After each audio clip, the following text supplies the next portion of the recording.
Hey, welcome to the podcast. It's Tony Robbins. Listen, today we're going to talk about that second element that's required for any business to grow geometrically. Do you recall what the two keys are? Number one, every business has to innovate. We've got to find a way to meet our clients' needs better than anyone else in the marketplace. But you can innovate and you can be in a position where you're ineffective in your marketing, because that's the second thing you got to do. You got to get people to want to do business with you. You got to get people to seek you out in a world where there is so much information coming at them. So how do you set yourself apart? And if you really think about it, every single business out there are many businesses I'm sure you've seen that have an inferior product or an inferior service to your own. But if they're doing more business, it's because they're better marketers. Now, the ideal is you're the best product because you're constantly innovating and you're the best marketer. That's something like an Apple, right? That's what they've done. They really deliver the best products, the best innovation, but they have phenomenal marketing. That's really our goal in this podcast, is to move you in that direction. And so to do that today, I've asked Anna York to interview Drew Neeser. Drew is brilliant. Many of you know him probably because he's the CEO of the renowned marketing firm Renegade. And he's going to talk to you about the skills, the mindset, and the tools that'll give you a winning marketing campaigns, and also what to avoid. Sometimes some of the mistakes can just take out your marketing so quickly. So his insights, I think you're going to find invaluable. Let's get right to the podcast. How do you capture the limited attention of your clients through marketing when they are constantly being bombarded with advertising? How do you compete with corporations that have seemingly unlimited resources? Through world-class marketing. World-class marketing comes from creating a unique selling proposition we call value-add marketing. You're literally adding value to your customers' lives. You do something, you teach them something, you give them something valuable that costs them nothing, then they look to you as the expert and want you to supply them with more information, more experience, and more products. So to help us explore what it takes to deliver world-class marketing, we have Drew Neeser, author, speaker, blogger, and founder and CEO of Renegade, a New York City-based social media and marketing agency that helps B2B and B2C clients cut through the BS and improve their marketing ROI. Drew, thanks for joining us today. Hey, I'm excited to be here. Thanks for having me. Great. In your book, The CMO's Periodic Table, A Renegade's Guide to Marketing, you highlight 64 intimate conversations you've had with marketing leaders at prominent companies. Were there any characteristics that these senior marketers had in common? It's really interesting when you talk to, first of all, the opportunity to talk to 64 really smart marketers, you can imagine is a wonderful thing for me. And I'm so grateful to all of them. But you're going to learn a lot. And the first thing you realize is that there is no such thing as a one-size-fits-all solution. The second thing you realize is that these folks have a methodology that could work wherever they go, but their individual problems require very specific solutions. And so one of the things I wanted to do in the book was to lay out a lot of different elements. If you can master all of these, then it's just a question of putting the right ones together. So now, to answer your question, I did see some common themes across these 64, and I'll use an acronym, CATS, because these are cool cats. And it stands for courageous, artistic, thoughtful, and scientific. And if you want, I can go through each of those just briefly and explain what those are. That would be great. So courage is something that you really find in the greatest marketers. They have the ability, I'm going to say sometimes to even bet the ranch. Sir Terry Leahy, who became a Sir after moving from the chief marketing officer to the CEO of Tesco, a huge food company, retail chain in England and the world. And at one point in his career as the CMO, he risked 20% of profits in order to set a loyalty program. That was a huge, huge risk, but he had the courage to do it. Similarly, Terry Funk Graham of Jack in the Box had the courage to do brilliant advertising, including a famous ad where she had a young man hallucinating at the drive-thru about 30 tacos. And of course, she ran into protesters, which she handled courageously by actually turning on the sprinklers at the headquarters, which dampened the protesters' enthusiasm. Literally, the protest never happened. So that's courage, is the ability to sort of understand what risks can be taken and the courage to take them.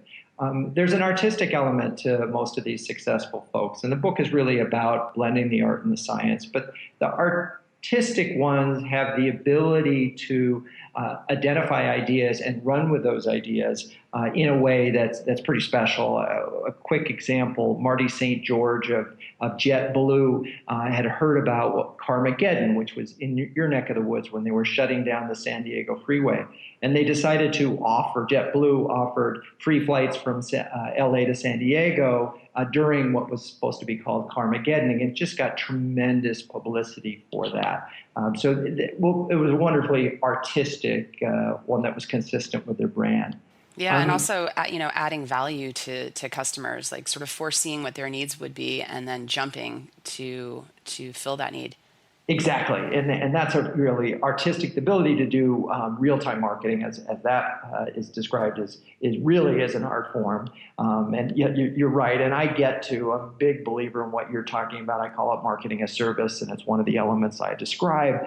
And that is in the next area, this area of thoughtful. What does it mean to be thoughtful as a marketer? They're not just thoughtful in terms of how they approach their job, but they're also thoughtful on a bigger where marketing fits in the broader social good. I mean, there's a number of people like Daniel Lebetsky, the founder of Kind, who's in the book and talks about the role that social purpose plays, not only inspiring him to do the kind thing, but he loves to do this. He does this in New York. He'll get on the subway. He'll see someone who had just shared a subway seat with someone else, and I'll hand him a couple of Kind bars and say, here, one for you and one for you to give to somebody else. Just a sort of nice little kind gesture. But there's a lot of thinking that goes into that kind of thoughtfulness. And then the last area is this scientific. One of the challenges that a lot of marketers face, particularly small businesses, they don't know where to spend the money. And so they spend it everywhere, and then they say, well, I don't know what's working. And more and more and more modern marketers are progressing and finding ways of measuring and creating measurable programs. And that's an art form. But today, with so much digital opportunity, it's increasingly easy to measure. So for those small business owners who have limited resources, who are really overwhelmed with all of the opportunities available, not just today, the proven methods, but things that are coming just around the corner that they might read about or hear from somebody that it's the new hotness. How would a small business owner approach the decision making on what to invest time and energy and money into?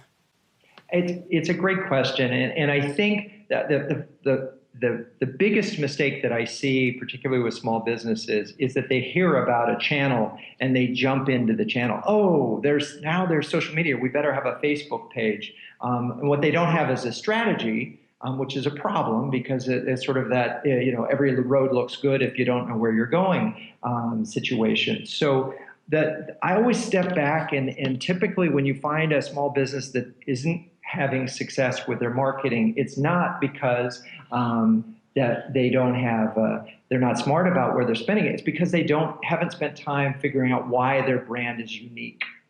Notice I didn't say the word better, because this isn't about better. This is about being unique. And you use the words, unique selling proposition.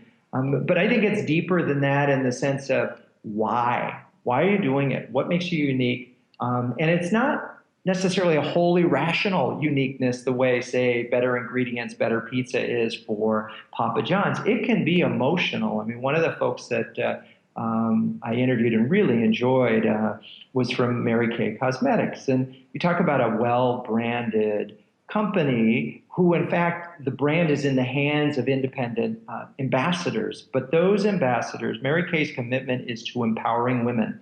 The women that sell for them and the women that buy from them. So you think about that why, and you say, okay, I'm about empowering women. Now, where do I spend my marketing dollars? Well, maybe I need to do forums on helping women get jobs in the workplace after having a first child, or how to re-enter the workforce, or I need to help empower women. So you make your media choices based on your uniqueness. And so they go together.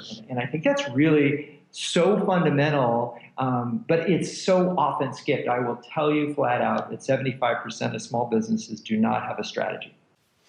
Interesting. We were also talking a little bit about company culture in another interview, and that came up at the core level, which is identifying the values of the business and the values of the customer.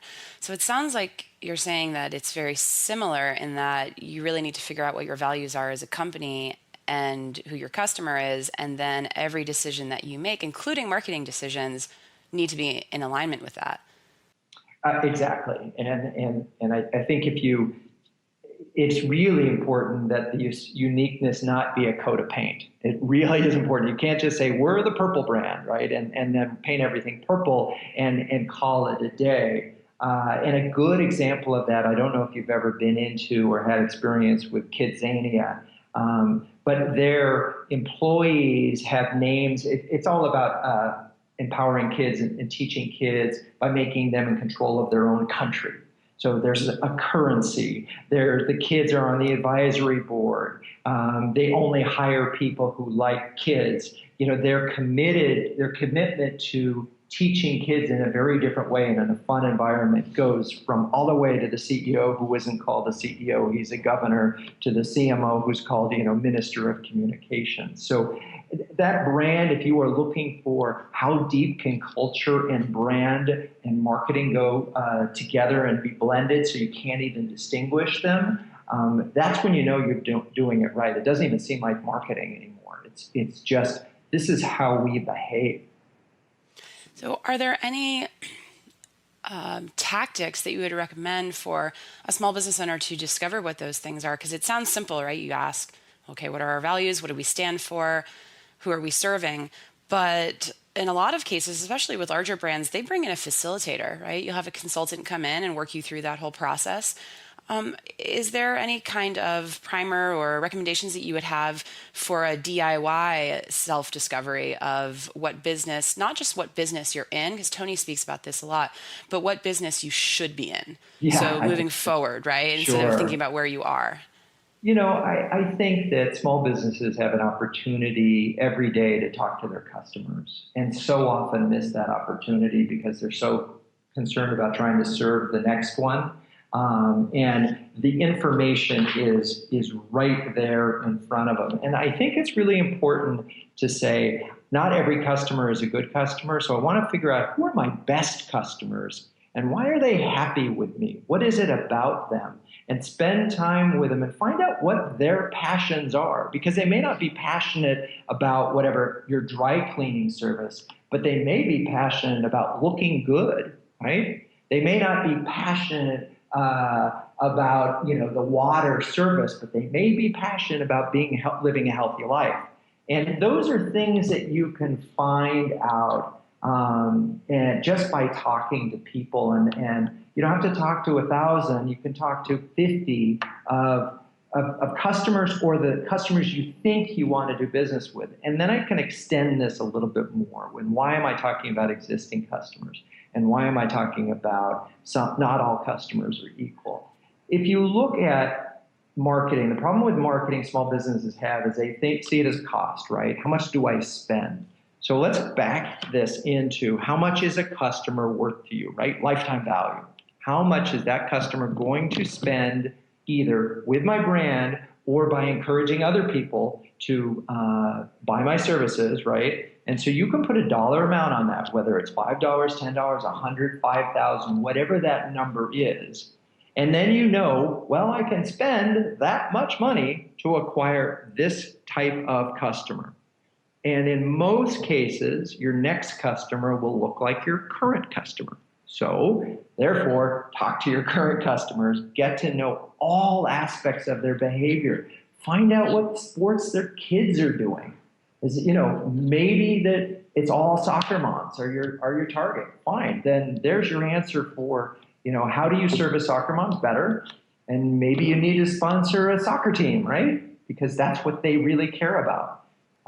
So it's primary research with your customers is there. And I'll tell you, the name Renegade for us came from one of our customers. Before we existed, we were a division of a large agency, and we weren't And when somebody said, hey, oh, you're those renegades over at Dentsu. And I said, damn right we are.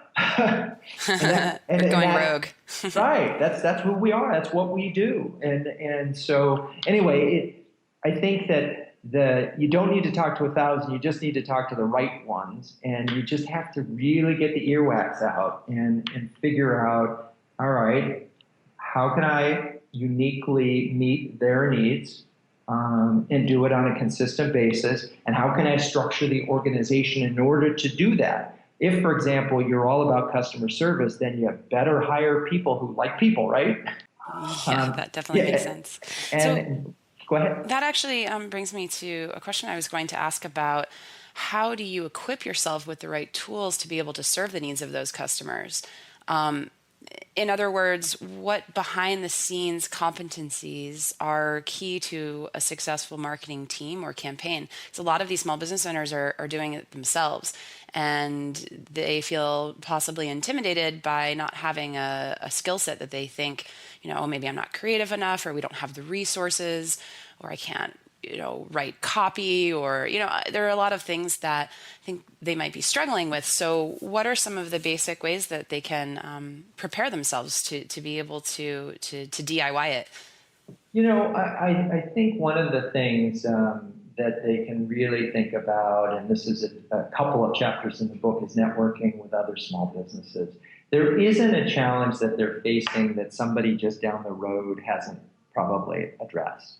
And so making the time to get out of the office, or doing it at night, or doing it on the weekends, and talk to the people and ask them, okay, how are you doing? What tools are you using? A lot of small businesses have gravitated to HubSpot, for example, which is a small business CRM, customer relationship management tool. It allows you to track leads and develop lead generation programs.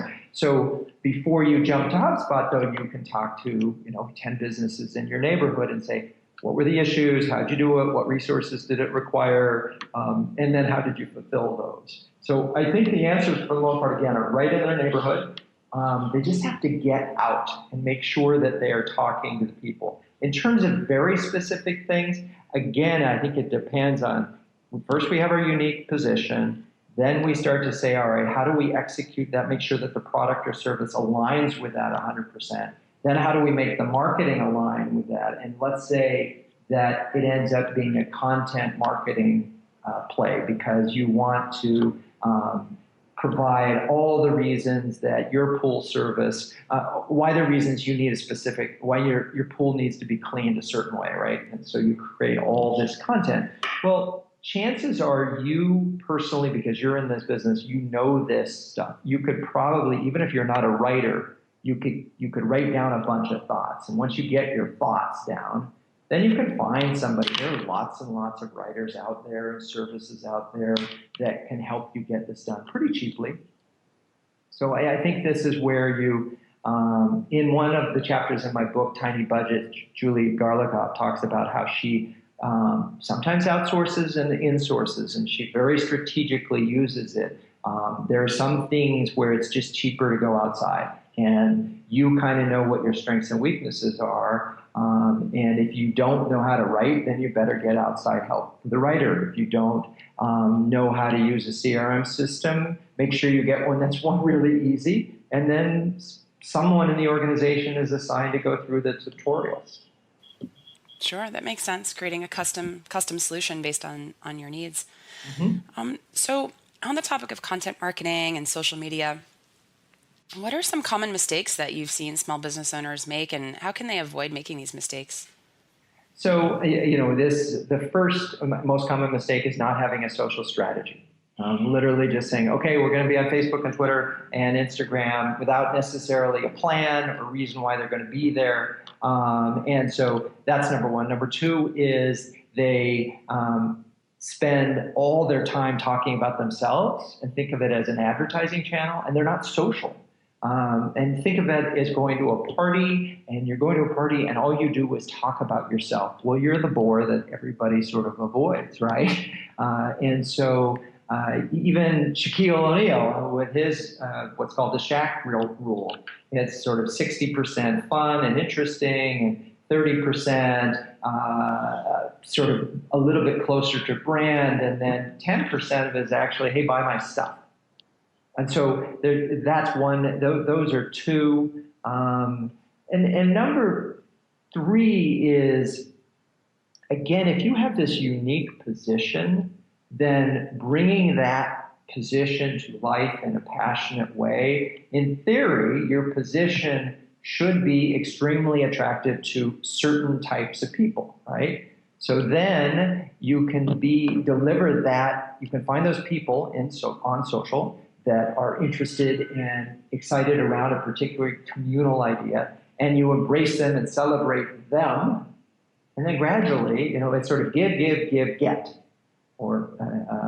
And so that's really, I think that, so biggest mistake, not having a strategy. Second is spending too much time talking about yourself. Probably the third biggest mistake is that they assign it to the intern or the person with the most friends on Facebook, and not necessarily somebody who actually knows anything about it. And a lot of big mistakes have happened in social media because they turned over their brand. But I will say that the upside here with social and content is very high.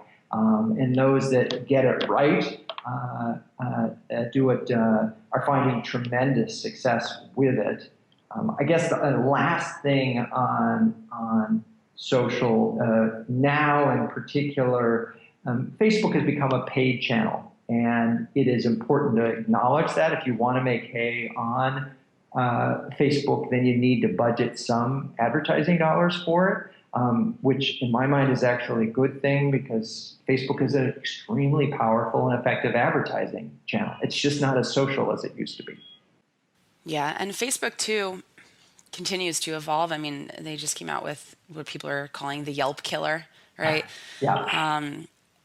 I guess I'm wondering, making decisions about which platforms to be on. I mean, Facebook was originally an owned media channel, what people thought it was.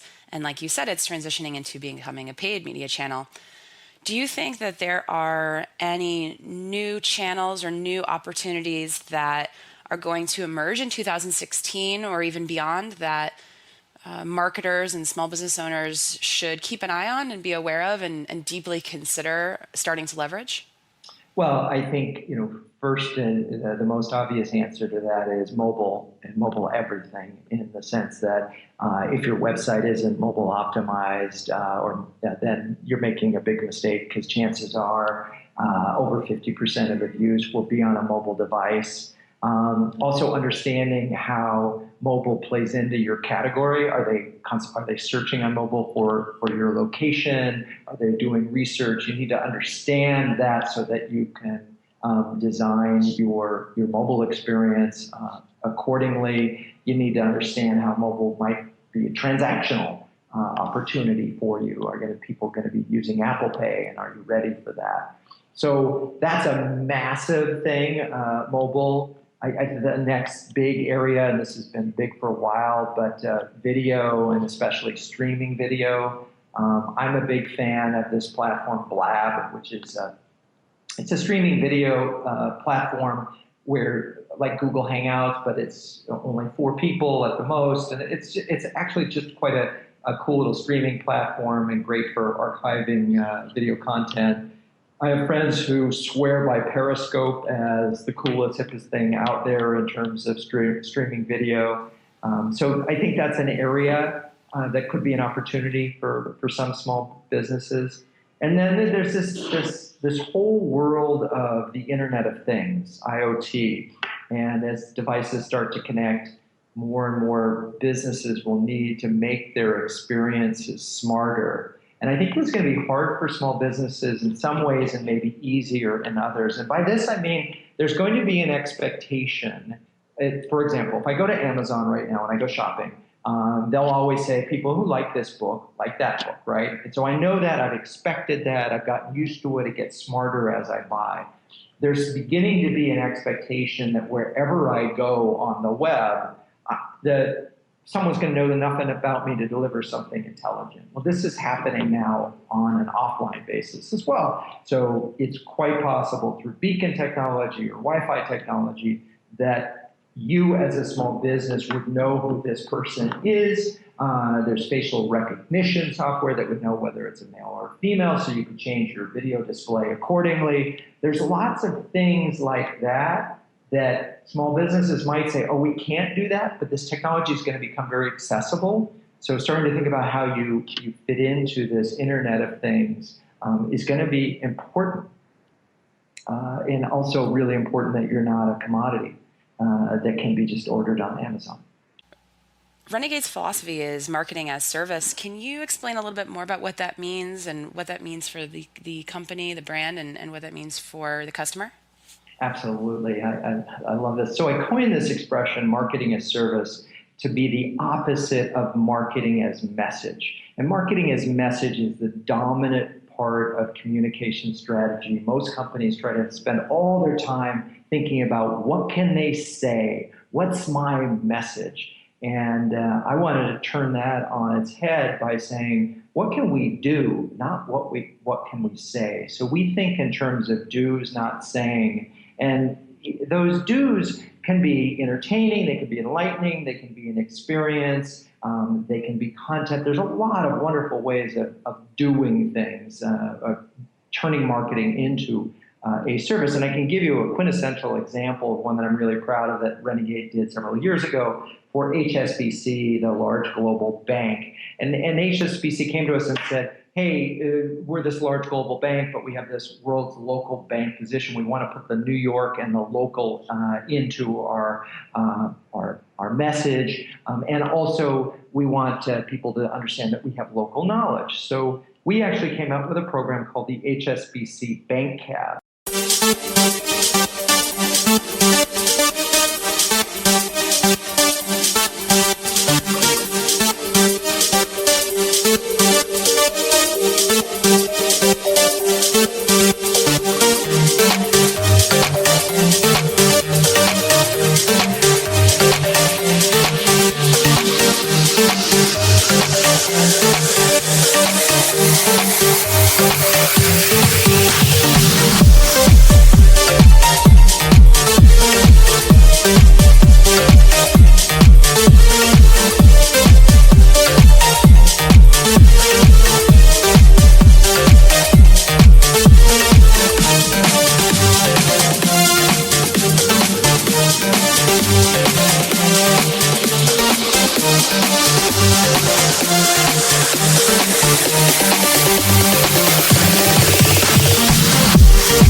And the bank cab is a checker cab that's red and white and that drove around New York City and was free to HSBC customers. So it was a marketing that was a service. Now the twist that we did here was we did a search for the most knowledgeable cab driver in New York, which got literally 100 million PR impressions on a global basis because most people think of New York cabbies as not being knowledgeable these days. So we hired this guy, Johnny Morello. He drove this cab around New York City for 12 years, and people loved it. I mean, people who rode in the cab were twice as likely to recommend, 80% more likely to stay loyal to the bank. So it was a wonderful, long-lasting experience. It generated PR, it generated goodwill. It was a service that was marketing. Another example of marketing as service, and I cover this in the book in great detail, is American Express's approach to marketing.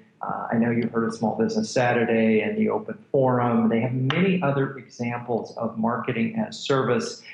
And their philosophy is that if they help small businesses grow, their business will grow right along with them. So you asked John Hayes, the CMO of American Express, can I point to revenue increases as a result directly of this program? No, but he can say we see it in our brand lift.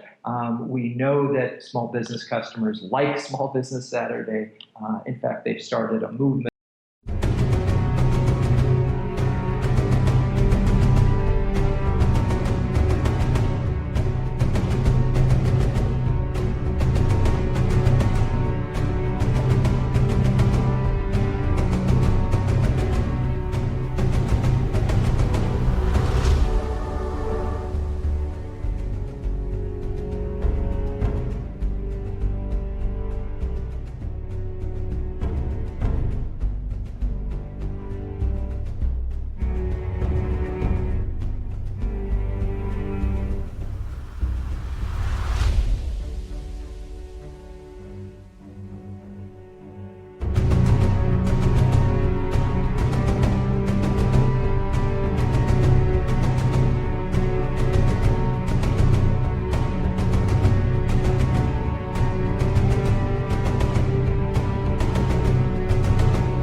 it, in a way. And so this has informed everything that at Renegade has been doing. That's why we got into social media so early and content marketing so early, because those are two great ways of being of service. And I think that if you think about social media as a service channel first, it will change your perspective on the posts that you do. As you start saying, oh, I could be in service here. How could I be helpful today? Well, that's marketing as service. Thanks for asking. Great. So were there any key takeaways from the book or from, some of your future thoughts on marketing that go beyond marketing, that sort of reach deeper into business philosophy? Yes, I mean, there are a number of things. I mean, one of the things that I think distinguishes successful businesses from the unsuccessful ones is that these folks are truly passionate about what they believe. I mean, they really are evangelists for their business and the service or product that they provide. And I had an opportunity to talk to John Yembrick of NASA, and that's National Aerosonic Space Administration, and they have built a phenomenal social media presence based on the passion that John Yembrick and his partner have for science and astronomy. And they've done amazingly clever things. During Super Bowl Sunday, they did Supernova Sunday. And they've done a number of other things like that. But here's the ultimate measure that you can figure out. I've succeeded on social when, and is Yembrick and the company were not allowed to post during the government shutdown. So he couldn't post, right? And he has millions of followers across all these channels. Well, the fans, once they heard that they couldn't post, took over the feeds. They were so dedicated to the feed that they did it. So you have to ask yourself, have we done such a good job with our content and with our social that our fans would actually miss it if we didn't provide it? And that, to me, that stems from a passion. And you can see that same passion, by the way, in GE. Go to their Pinterest boards and look at how excited they get about science. It's an amazing, the power of passion and optimism. And I saw this from all of the successful senior marketers that I talked to. Great. Well, thanks, Drew. Is there anything else you'd like to share with Tony's audience before we sign off? Well, I would like to leave you with two thoughts as you go forth into your marketing, that there's this artistic part and the science part. And your challenge is identify the artistic part, and by that I think the unique positioning. And the science part is your ability to manage, make your decisions on a test and learn basis. So you do something, you see what kind of results. As long as you're measuring the right things, you add another component, you measure that, and you keep going. Because what you don't want to do at the end of a year of your marketing is say, I have no clue what worked and what didn't. So blend the art and the science, and then if you need a refresher, go ahead and get CMO's Periodic Table, A Renegade's Guide to Marketing. My new book just came out, and I think you will find it extremely useful. Great. Well, thanks, Drew, so much for your time. My pleasure. Thank you for having me.